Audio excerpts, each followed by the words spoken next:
Hi, what's der mit dir?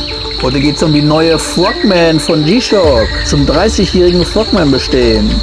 Streng limitiert.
Schön, dass ihr wieder da seid. Ich habe heute wieder was richtig Cooles mitgebracht. Und zwar aus dem Hause G-Shock. Die zweite Frogman zum 30-jährigen Bestehen des Frogmans Modells. Guckt euch das Schnittchen bitte mal an. Hammer, oder? In Anlehnung an den Pfeilgiftfrosch. Den Frosch, den ihr eingangs gesehen habt, war nicht der Pfeilgiftfrosch, sondern sein Bruder. Der hat andere Farben. Der Pfeilgiftfrosch hat genau diese Farben. Ich habe leider kein Foto davon. Hammer, oder? Das ist auch echt. Das ist schon wieder der Mega-Knaller. Technisch ist die Toolwatch auf höchstem Niveau. Und wie soll man es anders erwarten? Sie ist natürlich mit dem Smartphone koppelbar. All das zeige ich euch gleich. Ein Unboxing kann ich noch nicht machen, da ich noch keine Verpackung habe. Aber hier könnt ihr schon mal einen schönen Blick auf die Uhr werfen. Anfang Februar soll sie in den Handel kommen, in Deutschland und europaweit. Sobald ich die Links habe, poste ich die in die Community. Also lasst ein Abo da mit Glocke, dann bekommt ihr eine Info, sobald ich da was poste, sonst bekommt ihr diese Info nicht. Ich habe hier bereits die erste Frogman getestet, die ganz schwarze, auch zum 30-jährigen. Hier sieht man sehr schön, dass sie doch eine Ecke kleiner ist. Das, was ich eingangs sagte, die hat hier die Originalgröße, wie sie mal rausgekommen ist damals. Und die hier ist im Laufe der Zeit gewachsen. Hier mal ein schöner Vergleich mit einem grauen Kollegen. Ohne diese harten Plastikkappen obendrauf. Die war auch sofort ausverkauft. Royal Navy Modell. Auch sehr cool, finde ich. Ja, guck mal hier die Rückseite. Und hier mal direkter Vergleich zu der anderen abgespaceden Uhr mit den Knallerfarben. Auch hier die Rückseite. Auf jeder Frogman befindet sich dann immer ein anderer Frosch in einer anderen Position. Das finde ich ziemlich cool, muss ich sagen. Hier könnt ihr auch noch mal beide nebeneinander sehen. Und die dritte im Bunde. Ja, sehr coole Story. Auch bei Berufstauchern sehr beliebt, die Frogman. Man soll es nicht glauben, aber G-Shock schafft es bei vielen Tauchern an den Arm. Und jetzt gucken wir uns gleich mal die technischen Spezifikationen an. Dann nochmal schön Makroaufnahme von oben und mein Fazit zu der Uhr. Was sofort auffällt, ist, dass sie nicht mehr ganz so asymmetrisch ist wie die letzte Frogman, die 30-jährige. Das ist natürlich der Größe geschuldet. Habt ihr schon gesehen? Ich habe mir extra ein neues Hemd gekauft, extra für die Farben der neuen Frogman. Passt sehr gut, oder? Und hier schön da, wo sie hingehört, an den Arm. Guckt euch das mal bitte an. Sehr geil, oder? Ich bin total begeistert. Ist natürlich eine riesen Uhr. Auf jeden Fall werdet ihr mit dieser Uhr die Blicke auf euch ziehen. Das kann ich euch schon mal garantieren. Hammer, oder? Auch wie fett das Biest ist hier, ne? Ja, aber extrem leicht. Schön mit Doppelschließe. Die Maße sind natürlich ein Hammer. 51,7 mm mal 56,7 mm inklusive der Bandanstöße. Das ist natürlich schon mal eine Ansage, ja. Und die Dicke, wie gerade schon gezeigt, sind 2 cm inklusive der Plastikkappen hier oben drauf. Ja, im Alltag ist sie dann doch etwas zu groß für mich, aber für alle Taucher, wenn sie über dem Taucherhandschuh getragen wird, schön mit ihren bunten Tasten, die man sofort sehen kann, ja, ist es natürlich die Taucheruhr. Die in Anführungsstrichen. Einige werden mich jetzt erschlagen. Was? Eine G-Shock als Taucheruhr? Ja, das geht. Ich sag's euch. Ja, und jetzt guckt euch dieses Biest an, dieses Riesenteil. Was meint ihr, was sie wiegt? Hier schön auch mit der Doppelschließe. 110 Gramm. Das war's. Das ist ja wohl ein Witz. Wie immer haben wir hier schön Carbon verbaut. Auch die außenliegende Lünette ist auch aus Carbon. Hier auch sehr schön zu sehen mit der Krone. Schön in der grellen Farbe. Das gefällt mir auch sehr gut. Krone ist verschraubt. Kann ich also aufdrehen. Und das war's. Dann kann ich diverse Einstellungen vornehmen. Gucken wir uns noch an. Auf jeden Fall kann ich sagen, die Bedienung mit der App ist super.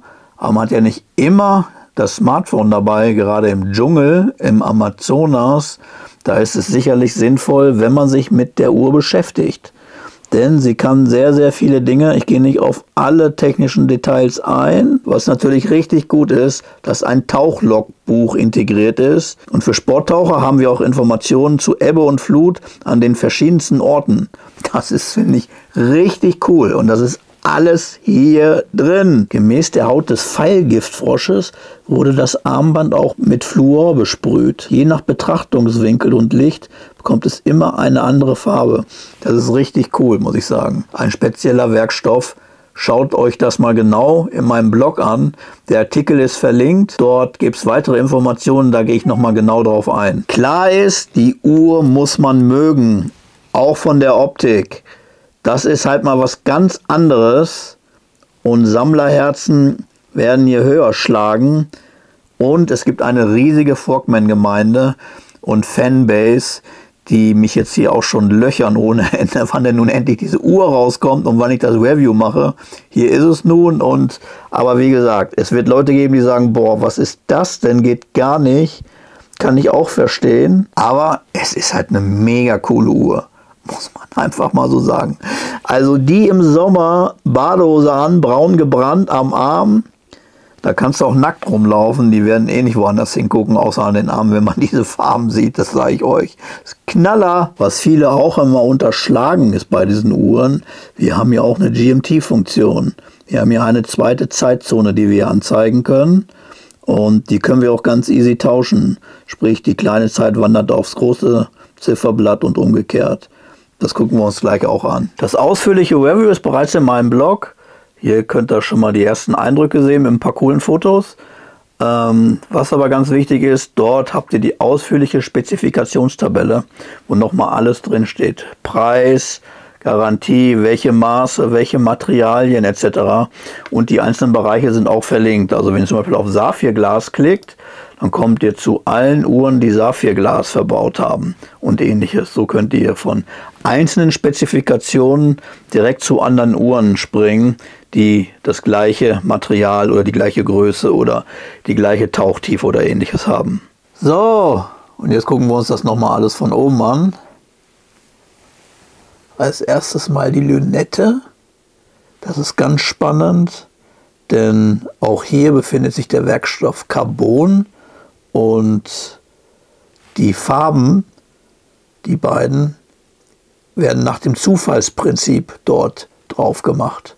Das heißt, jede Uhr ist ein Unikat. Die Striche sind immer anders. Es gibt keine doppelten Uhren. Jede Uhr ist, wie gesagt, ein Unikat und das finde ich sehr geil. Ähnlich wie bei der Flair Red. Das zeige ich euch hier nochmal kurzen Ausschnitt vom Video. Da ist das Prinzip genau das gleiche. Keine Lünette gleich der anderen. Wie ihr hier sehr schön sehen könnt, ist auch TAF Solar verbaut. Ihr seht hier schön die Solarzellen. Steht hier auch nochmal extra drauf. Multiband 6 haben wir ja auch. Ja, sehr schön, ne? Hier die einzelnen Funktionen der Uhr zu sehen. Hier von der Seite. Schön mit den großen Druckknöpfen, was man auch super mit Tauchhandschuhen dann bedienen kann. Und hier auch die große Krone mit den Drückern, die auch sehr schön rausgucken. Ja. Alles in allem eine wirklich sehr, sehr gelungene Uhr. Und das Pfeilgift-Frosch-Design ist hier allgegenwärtig. Das finde ich richtig geil, muss ich sagen. Also mir gefällt die Farbe einfach super. Echt stark. Bisher die beste Frogman, die ich in der Hand hatte. Die Rückseite darf natürlich nicht fehlen. Hier seht ihr wieder den typischen Frosch mit dem Blitz in der Hand. 30-jähriges antimagnetisches Gehäuse. Das ist schon was Ordentliches, was hier alles verbaut ist. Und hier zu sehen dieses Fluorid. Das hat je nach Lichteinfall und Lichtstärke immer eine andere Farbe. Das ist ziemlich abgefahren. Dann haben wir hier noch schöne Doppelfaltschließe. So einem schönen dunkelblauen Metallic. Finde ich auch sehr, sehr cool. Hier steht nochmal G-Shock drauf. Hier auch schön der Plastikschutz nochmal zu sehen, der das Ganze zusätzlich schützt. So, dann schauen wir uns mal die App an. G-Shock Connected brauchen wir hier. Öffnen diese. Neue Uhr verbinden. Wir haben hier eine GWF A1000. Dort klicke ich drauf. Zum Verbinden die untere Taste drücken. Eine neue Uhr wurde gefunden. Uhr in der App registrieren. Jetzt wird es registriert. Zeitzonendaten wurden aktualisiert. Koppeln mit Bluetooth. Uhrzeit wird neu eingestellt, weil ich ja in einer anderen Zeitzone bin, ist schon kurz nach 6. So, und hier hat man jetzt verschiedenste Möglichkeiten, die Uhr einzustellen. Hier kann man sich nochmal alles genau angucken. Über die Tauchlog-Funktion kann man sich im Detail anschauen. Alle Daten, Tauchlog, keine Daten. Hier kann man sich dann alle Daten ansehen. Hier haben wir einen Guide, Diving Log. Was haben wir hier noch? World Time. Wir haben hier 17:03 Uhr und 18:03 Uhr. Berlin ist meine Home Time und wir sehen hier auf dem kleinen Zifferblatt kurz nach 5. Die können wir jetzt auch tauschen.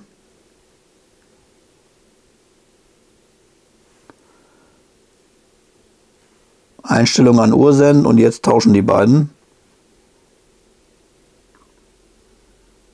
Jetzt haben wir hier kurz nach 5 und hier unten auf dem kleinen kurz nach 6.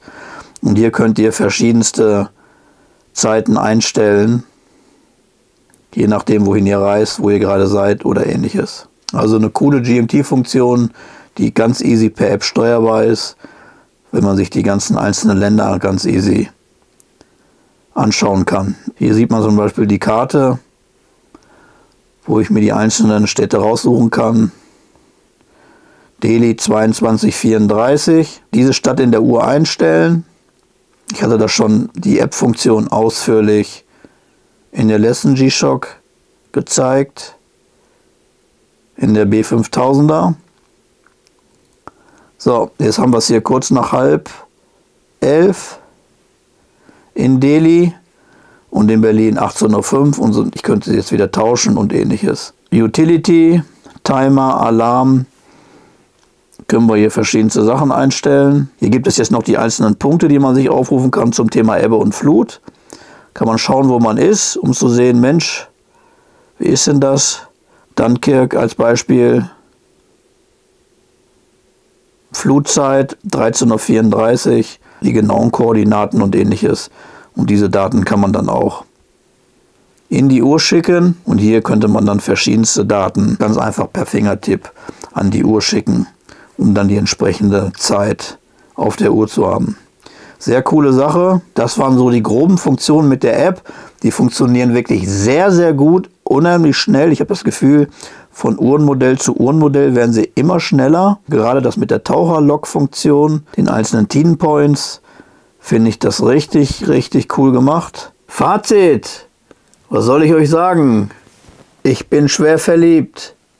Das fing schon an, als ich das erste Mal die ersten Fotos gesehen habe. Da war für mich klar, Diese Uhr musst du haben. Für alle G-Shock-Fans, für alle Frogman-Fans und für alle, die diese Uhr optisch cool finden, sage ich ganz klar, kaufen. 1100 €, limitierte Auflage, extrem leicht, 110 Gramm nur, Carbongehäuse. Die Lünette sieht immer anders aus, ähnlich wie bei der Flare Red. Es sind immer andere Farbstreifen drin, also es sind alles einzelne Unikate. Das macht die Uhr auch sehr besonders. Und ihr könnt damit richtig tauchen gehen. Ebbe- und Flutcomputer, Tauchcomputer und. Was will man mehr? Guckt es euch an, lest euch nochmal alles in meinem Blog durch. Und wenn ihr dann noch Fragen habt, dann meldet ihr euch. Ich freue mich auf jeden Fall auf eure Kommentare. Und wir sehen uns im nächsten Video. Ich freue mich auf euch, also macht's gut, ne? Bis dahin, ich wünsche euch was. Ciao.